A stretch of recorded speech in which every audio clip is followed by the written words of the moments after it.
Hey, how you guys doing? Michael X. So this is the T110E3 first look, and I have some ace tankers in this tank.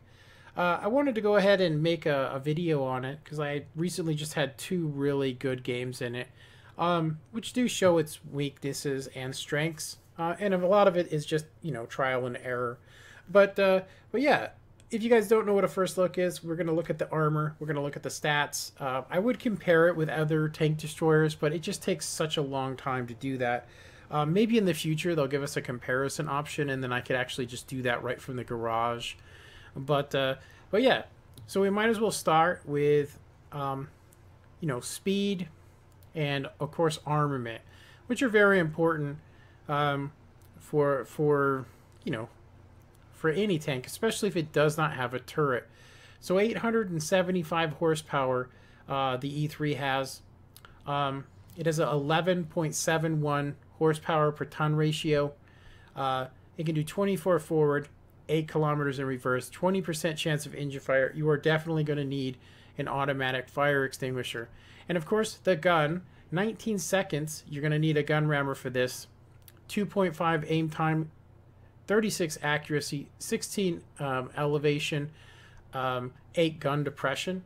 And of course, it has terrible maneuverability of 22 degrees rotation, 745 on the radio. And of course, the ammunition. Its stock AP shell is 295.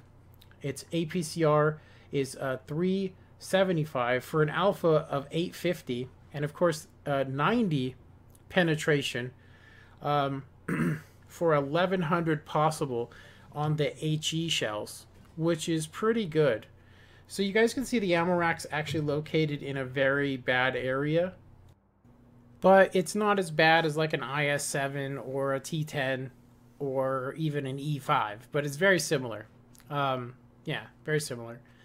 Yeah, so if you guys have never seen a first look video, we're going to go ahead and look at the armor using the PC, a PC tool. And you got to really take in mind that, it's PC, which there are differences. So if you look at this bottom plate, it says you should be able to pin it on console. You can pretty much add 20 millimeters to the lower plate.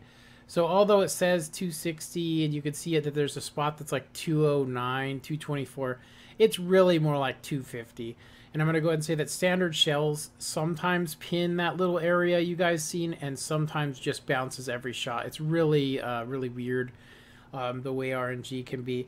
Now, I will say that this does have, there is the ability to track pin this, but you do have to aim low on the track. You can't aim like dead center. You want to aim kind of low. Otherwise, you'll hit that 300 millimeter upper plate there. Yeah.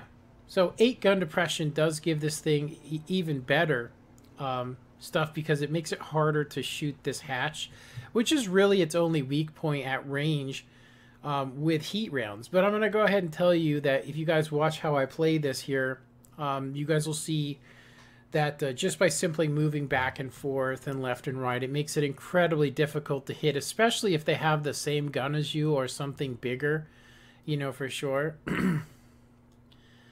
But, yeah. So, good looking tank. I remember whenever I see one of these, I just know it's going to be a pain to kill because of that lower plate. But sometimes I'll just, shoot it and hit it. Now, I'm going to go ahead and just point out to you guys something. And I'm going to go ahead and say that I'm not using very many AP shells with this tank. And I'm going to go ahead and say that the reason why is that I actually just want to guarantee that I pin. And I can afford to shoot. I mean, I have 30 million silver that I've saved up. So I'm not really, I'm slowly going over it. I mean, I'm almost to 31 million playing with all these premium consumables and stuff. But I really have been staying around the 30 million mark. So until I actually start losing a ton of silver by playing like this, I probably am not going to stop doing that. I get ridiculous bounces because of my connection. If you guys don't know it, I actually live on an island. It's a man-made island, meaning that, it's kind of like a river just kind of goes around it. But you do need a bridge to cross it, but it was man-made, and the entire island is made out of peat, which is crazy. It's like perfect farming land. but you know, it does come at a price that there's only one line in or out for cable. So, yeah. So anyway, the E4 is with me, and so are these ISs. And I gotta go say that the IS and the IS7, IS4, probably best tanks on this map. Seriously, just because they have the really good turret, they have a really you know, big caliber gun. But this thing, I mean, you guys are gonna see here. This was one of my, like, I think my 8th game in this. Now, just keep in mind, I've had this tank for more than a year, and I just haven't had the time to play it. I mean, seriously, I just haven't had any time to play it. So, yeah, simply moving around and backing up, if you have good RNG, you know, you can avoid a lot of shots. But I'm going to go ahead and say that you can't really rely on it that much. You know what I mean? You can't really rely on it that much. Now, you guys will see here that we're looking at, you know, 250, you know, range, you know, 250 meters range. This is actually a crack shot. I'm going to go ahead and say that normally that would probably hit the mandalit or even the mountain. But, I mean, I got lucky there and got that shot. I was pretty happy. I was like, wow, this thing's actually pretty good. You know, that's how new I am in this vehicle.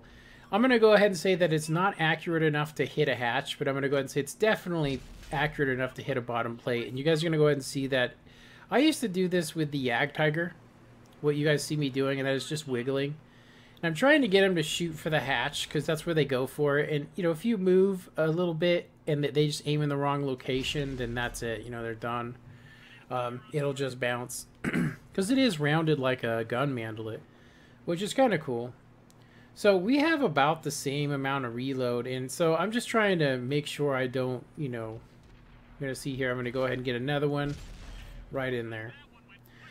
So if you guys could imagine, every shot you guys see me shoot, except for the light tank and the shot I just made, would have not bounced, or they would have bounced. Seriously, so I only have 2 pins right now, but because I'm using APCR, I'm pinning. Now I'm going to go ahead and say that some of these pins are RNG, and I'm going to go ahead and say that I know that the bottom plate is about 290, and you guys can see that it's actually pretty red, but you're going to see that it actually bounces right off of it. Now, if you look at it, if I was to play it in slow-mo, you guys would actually see that it hit kind of high, and I needed to aim a little bit lower. But I do know that these cheek areas, the ammo rack is located around that area, so I'm just going to go ahead and start shooting that location. It was quite the low roll, I'm going to go ahead and say that I just did. I can see that Yagaroo still trying to shoot me. So I've actually bounced 3 shots from him so far, which, I mean, he's got to be annoyed with it. And that last shot actually looked like it was, it actually looked like it was a heat round. I'm not sure, but yeah, we don't have that many APCR shells left. And I've used, you know, 7 of them to pin for at least, you know, 650 a piece, maybe even more. You guys can see this is getting cleaned up really quick. Yeah, I don't think I'm going to get another pin, and of course it's a GG. So, like I said, this is probably my 10th game in this vehicle. I don't know if I mentioned this already. I mean, I might have, but I've had this tank for a year. I mean, seriously. I've had this tank for a year, and I just don't play it. And the reason why is that I really don't like tank destroyers, but I've recently gotten into a position where I want to make my stats better. And I don't have, I mean, I get focused a lot by people, but I'm going to go ahead and say that, you know, I'm not pat statting just 100%, but I will play this tank on a daily basis to get my stats up because it just it brings a lot to it. Now, am I doing 5,900 every game? No. Sometimes I won't even do more than 1,000 in a game just because, you know, there's a lot of fast vehicles coming in. But anyway, don't need to rant. So pretty decent game, right? I mean, there's a lot of block damage. I don't think that that's any way to say this is going to be your average game. You're going to do 4,000 and block 6,000. It was a very lucky game. I'm going to go ahead and say that I'm showing you my best games. If I was to show you guys my worst games, I've actually dropped 0 in a game with this before. Seriously, like, I'm driving to a location and a medium tank happened to get behind me, and I couldn't shake him off of me. There was nothing for me to back up into, and so he killed me without me ever even firing around. So, you know, this tank turning left and right is very super slow, and you guys are going to see that I get some super close calls, but I do want to go ahead and give a shout out and say that this is a clan effort right here. So on your 6 here, first platoon game that I've showed in a long time, actually. But while we're watching this, I did want to go ahead and talk about why I haven't been uploading videos very much. Now, I made a video on it a month ago about, you know, that I was just going to be doing a lot less stuff. You know, I was going to be doing a lot less videos.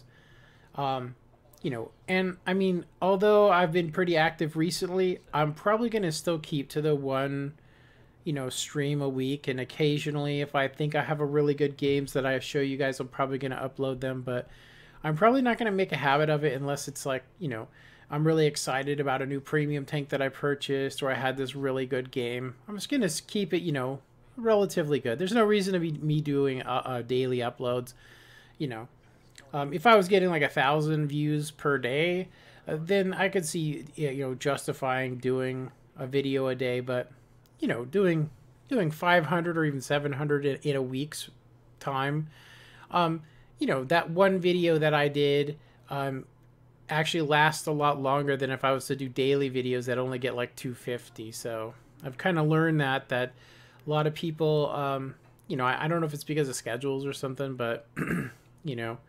But anyway, go ahead and waste 4,800 into some snow. Now I see this E4 over here, and I can see these red shells zipping around, so I'm kind of like, this is going to be horrible. And I don't want to pop out too far on the left-hand side because there's tanks down there, but I do want to get shots down there, so I'm like, I think as long as this guy behind me doesn't do anything, I'll be fine. So I'm going to go ahead and come around this corner and shoot into this T-32. I was actually shocked that he didn't, you know, that he didn't actually leave. I could tell you right now, if I seen an E3 and an E4 on a corner, I would just go somewhere else. Seriously, I'd be like, somebody else come in and deal with these guys. Here we go. Boom, done. So he got focused out. And that is exactly why you don't sit down a street with an E4 and an E3. Alright, so I think I've covered all the business stuff for this. We've talked about the armor. Now, what do I think about this tank? I'm going to go ahead and say that it's probably one of the best tank destroyers that doesn't have a turret. In my opinion, I'm going to say that the 268 is much faster and can maneuver a lot quicker, and so can the other Soviet Russian tank. I think it's the 263 or 264, but they don't have enough armor. They really don't. This one just brings everything that you'd probably want. I mean, this is actually a super heavy tank. I mean, it's an assault vehicle. I don't know if you know why they had plans to make this vehicle or why it was a prototype. But I'm going to go ahead and say that this tank actually brings a lot to the table. Seriously, it brings a lot to the table. And I thought this was kind of strange. It was an opportunity to get this guy out of the game. And I'm going to say that I really didn't notice it until just now, seriously, by watching this, that I actually kind of left a teammate just hanging over there. Seriously. I don't know if he lagged out or what. I mean, I was really thinking about not shooting him. Seriously, I was going to not shoot him, but there really wasn't anything I could do to stop what happened from happening. If I would have stood with him, I'm sure things would have turned out much different. Probably could have kept a teammate alive. In hindsight, watching that, I think it could have been much better for sure. But, you know, we all got to learn some way. Like I said, this tank can't keep up with the E4. It can't keep up with most heavy tanks. So I find that people will actually leave this tank in the dust and, you know, go, why aren't you hanging out with me? You know, because it's slow. Now, I'm getting a lot of advice from my teammates that there's guys coming from behind, and so I'm trying to back up against some stuff. I'm more worried about this light tank than I am even the heavies. And this is a terrible mistake by this guy in the light tank here. Seriously, you could not make a worse mistake than running into a wall there. And then to sit there and to try and face me. If you guys look, he's just stopping, trying to shoot. And, you know, gives me the ability to track him. And you guys can see how terrible. Look at how bad the turning radius of this is. And this guy, I mean, seriously, what you guys just seen lost the game. That E5 blocking him and him not backing up and trying to get out of there literally lose the game for these guys. Seriously, because we're going to win this. We're going to win this. Having that extra pin really does mean you can pin a lot more stuff than normal. He did get my track, and I really want to pin right here. I really do, and I'm like, you know, I want to make sure that I get this pin. Make sure that I pin it. And I'm actually at a really weird angle, as you can see. I'm getting shot in the back, so I'm going to go ahead and just snap it in there. And I'm going to go ahead and go forward and try and flip around. I don't know what it is behind me, but he really messed up. I'm going to go ahead and say that right now. He should have gotten behind me and stood there. Which, giving this tank a chance to be hauled down is not very smart. Also, right here, he could have just went to the right. I mean, look at how much reload. I have 11 seconds, and these guys are just playing right into this tank's attribute. Now, of course, an E100 shows up to save the day, and I'm really worried about this E4, but I'm going to go ahead and say that just by sheer RNG was I able to go ahead and get this. You guys can see I'm going to go ahead and get in there and face hug him. One of the good things about this vehicle is it can penetrate directly through the E4's mandolet. And so there you go. GG, 13 pins. I actually thought this was going to be like 10,000 damage, seriously, because I'm like 800 times 13, you know. And a lot of those guys were, you know, were one hits. Some of the shots were for 1,200. And you guys can see here that one of the pins that I got credit for was actually a ram. So first ace tanker in the E4. Yeah, first ace tanker in the E4. Good game. Anyway, that's pretty much it for the E4 in this video. I hope you guys enjoyed this video. Please comment, like, and subscribe. And have a good one. Later.